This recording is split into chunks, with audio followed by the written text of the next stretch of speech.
Hello friends and welcome to CS Passionate. In this video we are going to start with PHP programming. So let's start with what we need to develop an PHP application.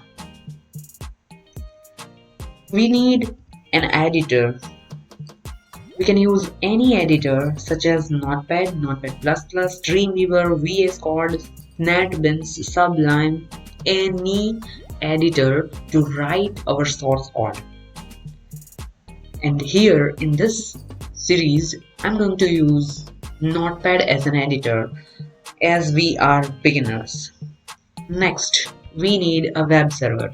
As we all know that PHP is a server-side scripting language, thus we need a web server, and here we use Apache web server with XAMPP control panel. Next we need a web browser. We can use any web browser such as Chrome, Mozilla, Microsoft Edge, Netscape, Safari, Opera, any to get our output. So let's move ahead, and how can we develop a simple program?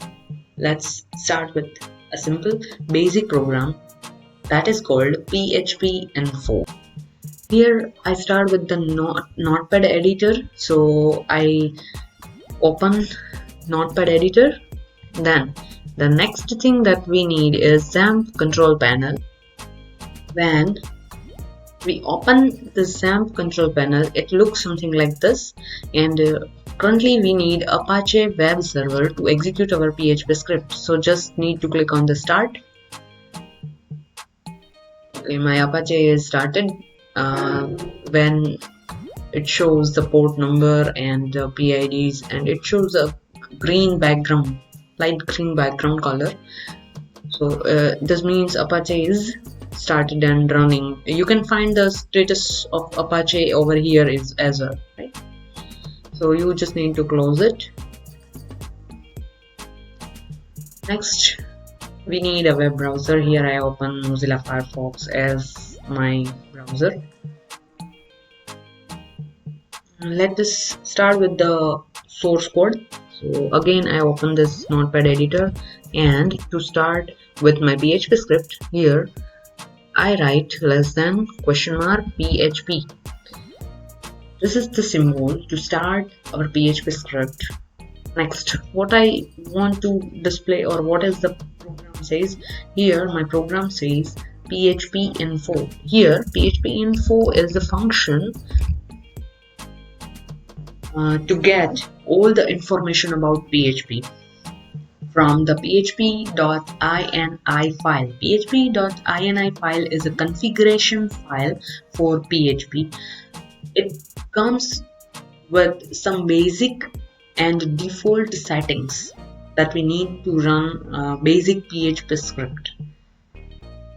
And now I'm going to end my PHP script. Okay, PHP, here in PHP, even the terminator, that is the semicolon, is used with each and every statement. So that's it. Our code is over.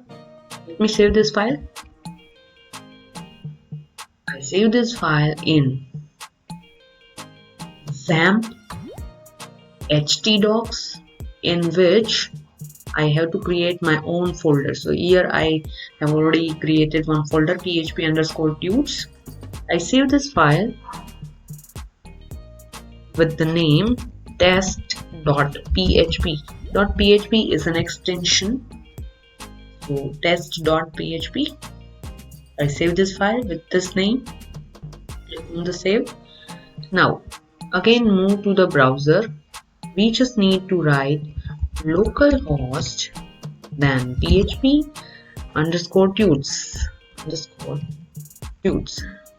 name of my folder, and then test.php. Click on the or press enter button. It shows each and everything, which functions are used, and the supports, PHP supports which things. So these are the settings. You can find it. That's it. with the PHP info. That's it for today, and have a great day ahead. Thanks for watching.